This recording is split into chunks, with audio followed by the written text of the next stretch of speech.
Dimanche à vous tous qui prenez le regard ou l'écoute sur dans votre plateforme, à savoir Canal Hausa, Média d'Afrique TV. La plateforme évolue et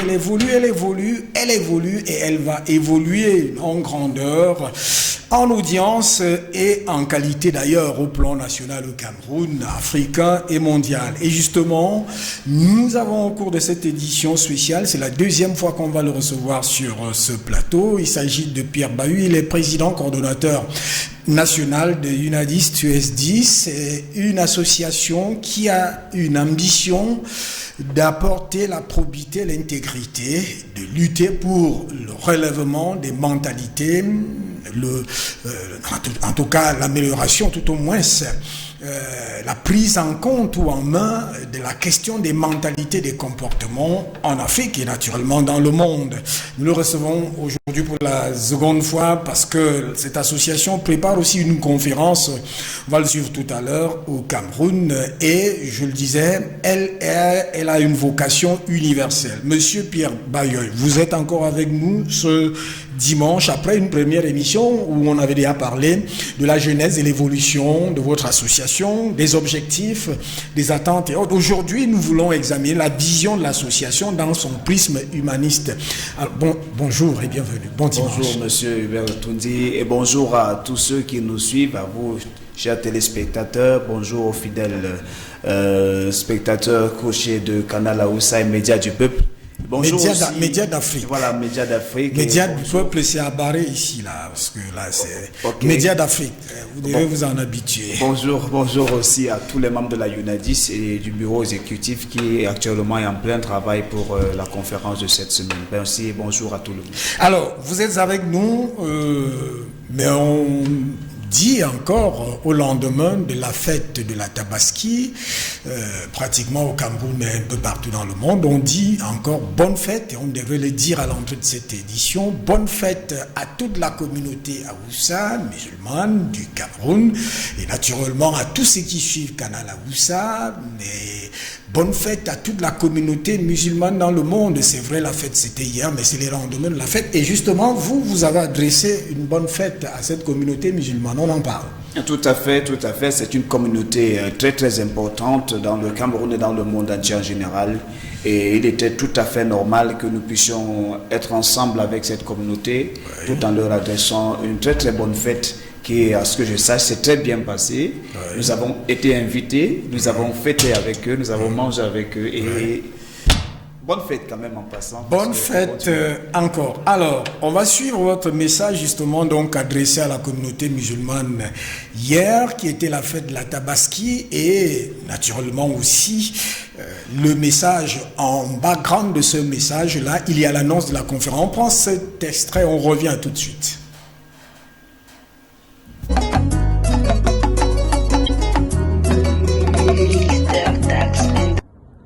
Toute la communauté musulmane du Cameroun et de partout ailleurs, je me joins à vous pour vous souhaiter une très bonne fête de la Tabaski.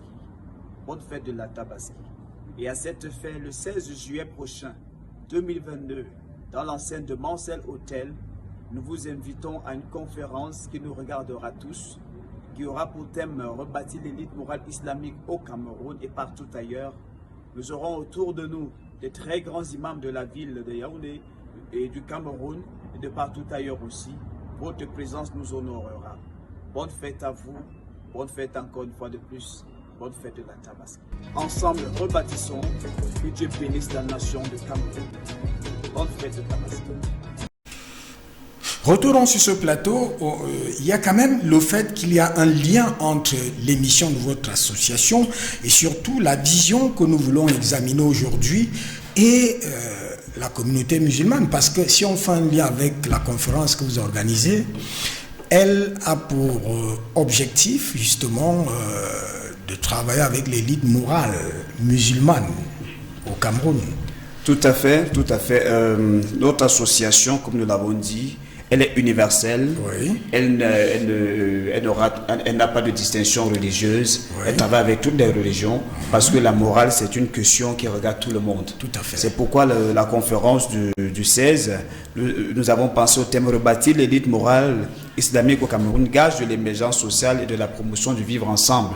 Nous voulons signaler ici que dans nos champs d'action, puisque nous travaillons dans l'éducation, nous travaillons dans l'humanitaire, nous travaillons dans le religieux, nous sommes dans la vague des conférences religieuses. Et nous avons décidé de commencer par l'islamique, parce que sûrement en septembre, s'il plaît à Dieu, nous allons toucher le côté chrétien. Parce qu'il faut que ces fondements religieux aussi soient touchés pour que ensemble nous puissions rebâtir. Voilà, donc voilà pourquoi la UNADIS travaille pleinement ces derniers temps avec la communauté islamique en général. Alors, on va donc regarder la dimension universelle, mais surtout humaniste et humanisante de votre association. Si elle lit la vision, rétablir l'élite morale au Cameroun et partout dans le monde. C'est ambitieux, ça. C'est tellement ambitieux, mais il le faut, parce que le monde entier croupit sous une sorte de décadence et de déchéance dont nous ne savons pas comment est-ce que nous pouvons l'arranger. Ce n'est pas question de politiciens, ce n'est non plus pas des discours politiques, mais il faut toucher la chose à sa racine. Il faut d'abord changer les mentalités. Comme nous le disons dernièrement, lorsque vous savez que peut-être faire du mal à votre prochain pourra peut-être endommager toute une famille, endommager toute une société, pourquoi ne pas s'abstenir? Alors, avoir dans la tête de faire du bien amène les uns et les autres aussi à bénéficier et à voir la société croître. Donc c'est pourquoi nous pensons à cet objectif-là, qui est principalement de changer les mentalités de tous, de changer les mentalités de toutes les personnes, sans toutefois tenir compte des distinctions, je peux citer en dessus, de race, de personnes, de grade, parce que la morale concerne tout le monde.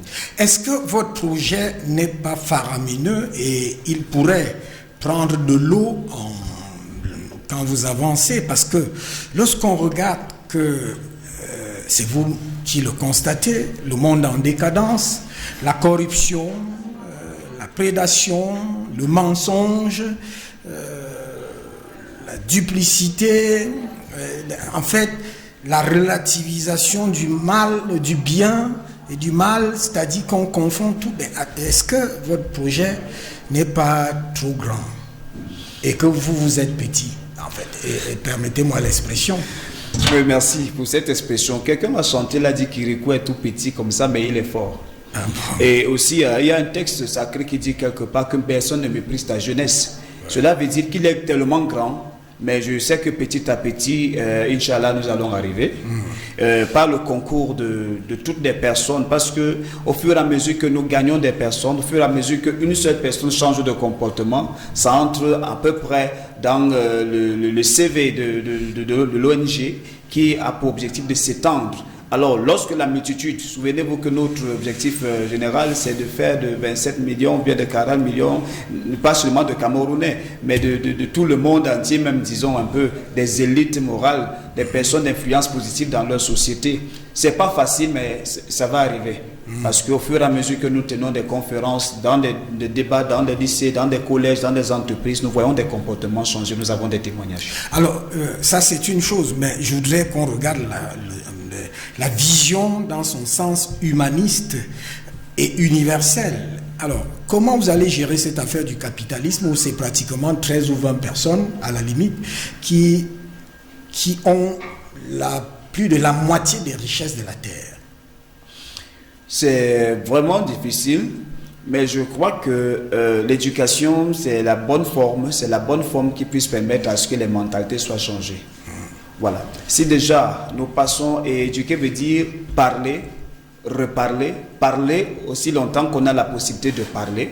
Ce n'est pas passant par des armes, ce n'est non plus pas insultant, mais c'est en interpellant un peu mais ceux-là justement, eux, ils utilisent les armes parce qu'en principe, c'est des capitalistes, c'est des gens inhumains à la limite, il faut le dire ainsi. On est arrivé, et c'est vous-même qui l'avez dit, à un stade de décadence du monde où pratiquement, vous voyez qu'il y a des gens qui ne peuvent vivre que par la guerre, par le crime, par la prédation. Et comment vous pouvez gérer cette affaire?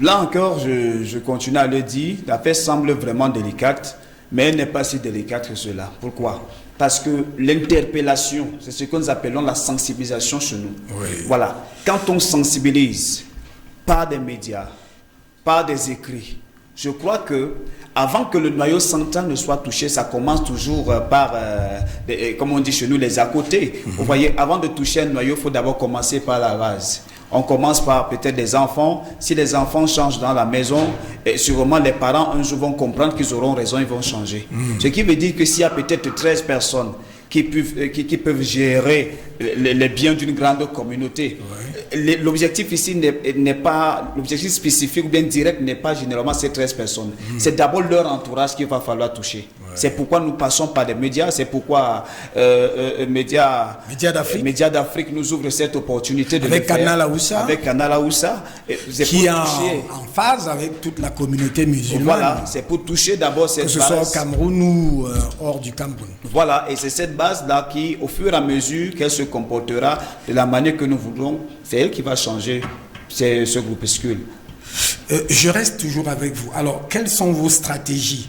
Si on prend par exemple le Cameroun, vous savez vous-même, et ce n'est pas moi qui vous le dis, que la corruption est une règle d'or dans les administrations. Tout à fait. Quand vous passez, en réalité, si vous ne laissez pas un backship, vous allez passer peut-être pour un dossier plus de 1000 fois et même ne jamais l'avoir.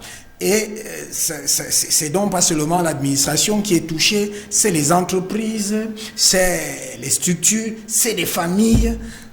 Alors, à ce niveau, quelles sont les stratégies pour pouvoir aborder ces défis-là, parce que c'est des défis pour l'association? Les stratégies que nous utilisons, premièrement, nous sommes en symbiose avec plusieurs entreprises. Oui. Et nous tenons des conférences. Comme je vous ai dit dernièrement, nous avons tenu la conférence en avril, le 30 avril passé. La conférence portait sur rebâtir l'élite morale professionnelle au Cameroun. Oui. Et nous avons invité des chefs d'entreprise qui ont répondu présents. Oui. Nous avons invité des travailleurs qui ont répondu présents dans tous les secteurs.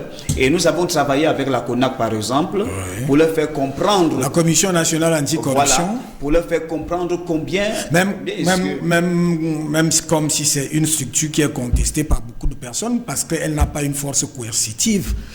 Elle ne fait que constater. Mais pour ce côté positif quand même que nous avons de cette commission, oui, nous basons sur elle, oui, en attendant que les choses changent autrement. Oui. Donc nous avons travaillé avec elle pour sensibiliser beaucoup de chefs d'entreprise et nous avons des témoignages, des retours du fait que certains étant rentrés, que ce soit du côté des chefs, que ce soit du côté des travailleurs, beaucoup ont changé leur comportement en fait. Et nous avons aussi compris par une étude que les actes de corruption arrivent tout simplement parce que, comme vous avez dit, un groupuscule de personnes peut retenir l'ensemble de richesses qui fait en sorte que, bon, lorsque quelqu'un n'est pas bien payé, on s'attend à quoi? Ouais. Lorsqu'une personne n'est pas motivée dans son travail, à quoi nous attendons-nous?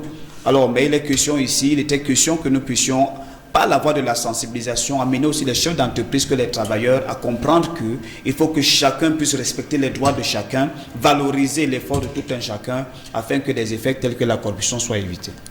On va aller à la régie de l'autre côté pour prendre cette annonce de votre conférence, la conférence du 16 juillet prochain, puisque tout à l'heure, on va boucler cette lecture de la vision. On reviendra au cours des prochaines émissions, même après votre conférence. On va écouter donc l'extrait de cette conférence et peut-être aller voir de quoi il sera question au cours de cette conférence. On prend cet extrait, cette annonce, et on revient sur ce plateau. À tout de suite.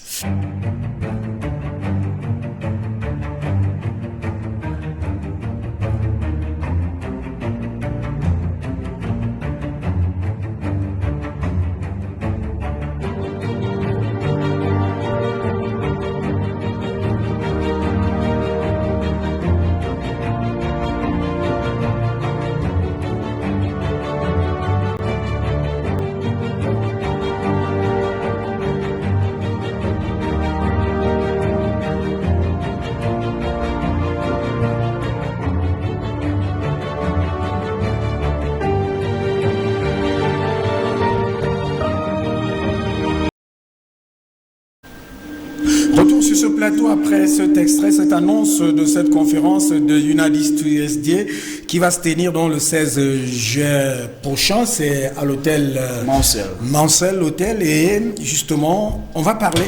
Alors, avant de parler même de cette conférence, vous avez dit que vous travaillez avec les entreprises, vous travaillez avec ceci. Comment vous faites pour vous financer l'association? Bon, le financement d'abord est personnel. Ça vient d'abord de nous-mêmes qui sommes membres de cette association. Vous savez que c'est ce que les gens posent toujours comme question. Tout à fait. Qu'ils prennent leur argent où? Parce qu'ils veulent moraliser. Mais en principe, est-ce qu'on peut enquêter sur les sources voilà. Et les gens nous ont argent? posé ces questions aussi, savoir qui sont vos parrains qui vous soutiennent. Oui. Bon, le premier financement vient d'abord de nous-mêmes parce que nous sommes jeunes.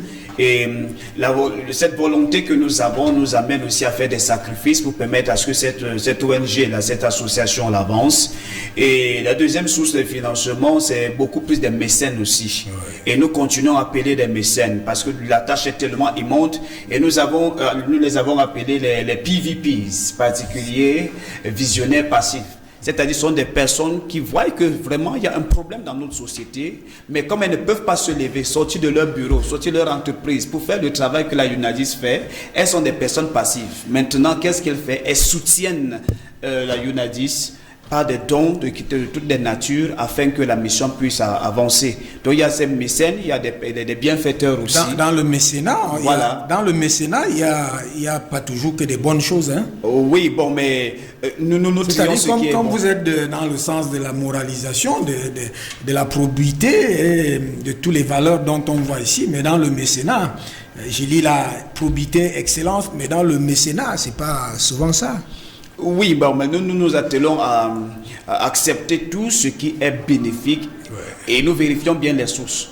Parce que nous n'acceptons pas nous faire financer peut-être par les réseaux mafieux qui créent des guerres par-ci, par-là. Nous n'acceptons pas. Ouais. Parce que nous ne travaillons pas dans ce sens-là. Mais toute personne de bonne moralité, toute personne qui épouse cette idée, vraiment, nous sommes ouverts à recevoir son don à tout moment. Et voilà comment la UNADIS fonctionne. Oui, vous avez dit les mécènes, il y a une autre catégorie. Oui, il y a des mécènes, il y a des bienfaiteurs aussi, des personnes que nous touchons, qui ne regardent pas peut-être l'appartenance religieuse ou l'appartenance ethnique, mais qui décident de faire du bien parce que c'est une association porteuse. Et tout le monde, ce qui nous m'étonne, M. Hubert, c'est que beaucoup de personnes sont convaincues de ce qui se passe dans nos sociétés aujourd'hui. Et toutes les personnes nous disent que non, il faut vraiment que ça change. Si vous pouvez avancer en tant que jeunes, nous vous soutenons. Et nous disons merci à toutes ces personnes que nous attendons encore par ailleurs. Et il y a aussi des personnes particulièrement citées, voilà, qui de temps en temps arrivent à nous soutenir quand même. Merci aussi parce qu'il y a aussi des médias qui nous soutiennent.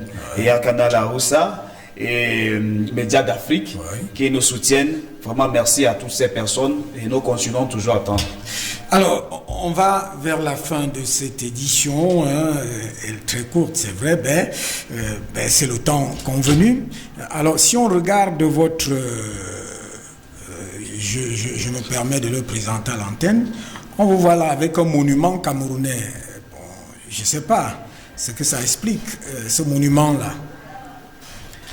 Lorsque vous le mettez dans le fronton de votre association, de votre organisation, mais c'est quand même camerounais, à moins que je me trompe. C'est camerounais. Voilà.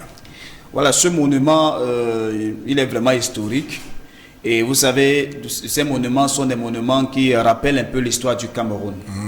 Ce sont des monuments qui s'apparentent dans l'unité, qui font aussi trait de cette symbiose de culture, de tradition, de race, de personnalité aussi de ce pays. Donc, et maintenant, il est mis en vedette tout simplement parce que nous voulons dire que tout le monde, ceci concerne le travail de tout le monde, c'est la lutte pour tout le monde.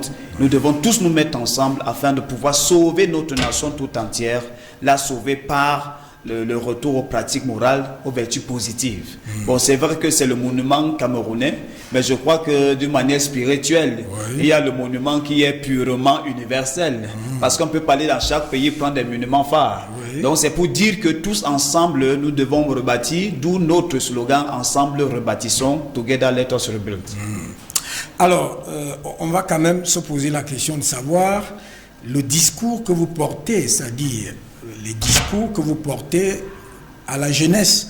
Parce qu'aujourd'hui, on sait que la jeunesse, elle est beaucoup plus touchée par les fléaux dont la moralisation ou la probité sont urgentes et nécessaires. Quel est le discours que vous porteurs assez jeunes, je peux dire désemparés parfois, c'est-à-dire que ou dans un univers où c'est les adultes parfois qui marchent avec la tête sur le sol et les pieds en l'air, et les jeunes n'arrivent plus à trouver de repères. Ce que je peux dire aux jeunes, c'est que nous sommes tous jeunes et tout est possible. Ouais. Tout est possible, il ne faut pas perdre courage. La solution de cela n'est pas des armes, parce qu'aujourd'hui, porter aussi des armes fait fi d'une crise morale. Ouais. Voilà. Ce n'est pas par la voie des armes, ce n'est non plus pas la voie des discours injurieux que nous lisons dans les réseaux sociaux. La première des choses... discours de la haine, parce que ça cristallise tout ça. Le tribalisme et autres. Ce que nous pouvons dire, c'est que la première des choses qu'il faut comprendre en tant que jeune, c'est avoir l'espoir et de pouvoir aussi être acteur quelque part pour changer notre société de la bonne manière. Vous pouvez rejoindre la Unadist OSD, nous allons travailler ensemble parce que nous passons de temps en temps à sensibiliser, pas seulement les jeunes, aussi des personnalités de qualité dans notre pays. Je voulais sortir une histoire, mais ça va. Nous les touchons et nous pouvons travailler ensemble. Et nous avons aussi compris quelque part, Hubert, qu'il y a ce qu'on appelle la loi de la vie. C'est 4 lettres. ATTT. Attends tranquillement ton tour. Attends tranquillement ton tour, fais aussi très de patience et de préparation. Parce qu'on peut aussi être jeune, on peut décider d'aller très vite, mais ne pas avoir les compétences nécessaires pour le faire. Aujourd'hui, nous parlons de la Unadist. Je vous ai dit tantôt qu'elle est née depuis 2011. Mais c'est en 2022 qu'elle a commencé, parce qu'on n'a plus le temps d'étudier les paramètres, d'étudier la société, de voir ce qu'il faut et d'apporter les solutions ensemble. Je vais dire aux jeunes que rien n'est perdu. Ne croyons pas que c'est d'autres personnes qui vont gérer notre nation, c'est nous, mais de la bonne manière. On peut commencer à se préparer dans l'esprit d'intégrité, dans l'esprit de justice, dans l'esprit d'excellence aussi. Je vous prends au mot parce que vous avez dit des personnalités, ça veut dire des adultes, mais quand vous parcourez les routes camerounaises, prenez seulement dans le sens de la circulation. Quand vous voyez les taxis, la manière qu'ils garent, la manière qu'ils circulent, et vous trouvez que c'est des personnes âgées qui sont là, parfois même vieux, qui s'arrêtent en pleine route, qui en réalité violent le feu, et ainsi de suite. Dans ce genre de situation, qu'est-ce que vous dites? Quel est le langage? Déjà, en tant qu'une personne morale, nous avons le droit de crier d'abord au scandale. Dire que vraiment, ça, c'est pas possible.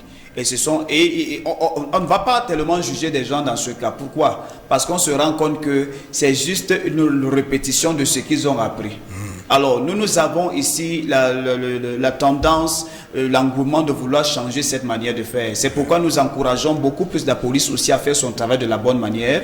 Et nous avons aussi, dans le futur, nous aurons des grands événements de descente sur le terrain, de sensibilisation aussi des taxis. Parce que ces taxis ne garent pas, il n'y a pas une loi qui leur demande de garer la sorte. J'ai pris seulement le volet des taximans. Oui, nous sommes dans ce sens-là. Oui. Et je connais un père qui m'avait répondu que mon fils, est-ce que vous croyez que ça va changer? Et c'est ça la phrase la plus dangereuse, c'est que ça a toujours été comme ça. Non, mais ça peut changer. Ça peut changer si on décide de bien garer. On ne va pas perdre. Parce qu'en refusant de bien garer, on peut créer des accidents. Et ce sont des familles qui sont endommagées.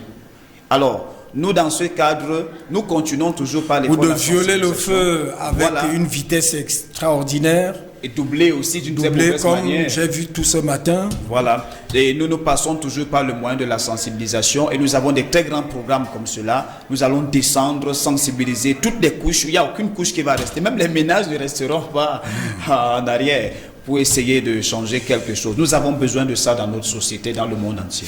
Merci de nous avoir visité ce dimanche au lendemain de la fête de la Tabaski pour parler de Unadist SD et qui justement a cette ambition de porter l'humanité vers beaucoup plus d'humanisme, de probité, d'excellence et de changement de comportement et de mentalité. Lorsqu'on sait que l'humanité, en fait, le monde actuel, c'est dans la décadence. J'ai pas voulu parler des phénomènes ou des fléaux qui sont des éléments de droit ailleurs, les LGBT, alors que sous certains cieux, même dans la Bible et le Coran, c'est des choses interdites.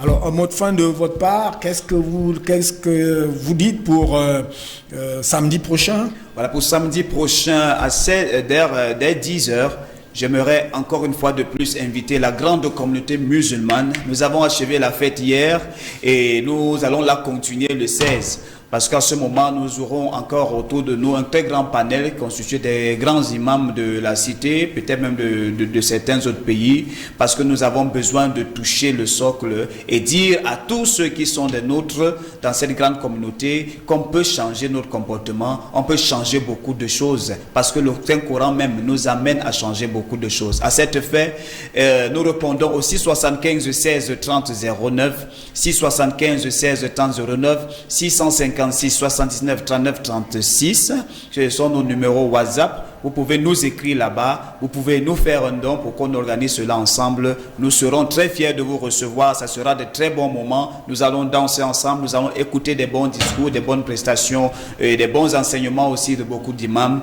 Rassurez-vous, tout se passera bien. Nous vous attendons le 16 juillet 2022 à partir de 10h à Mansell Hotel.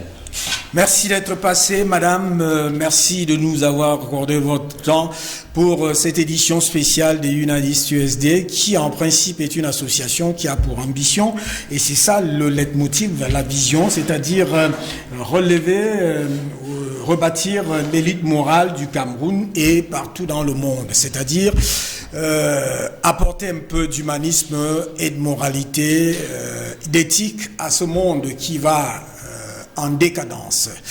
Madame, salut, monsieur. Tout à l'heure, on va se retrouver lorsqu'il sera à 13h, c'est heure d'Afrique centrale, à 15h, pour la première partie de Panafricom avec Luc Michel à Bruxelles, Fabrice Bayor à Moscou.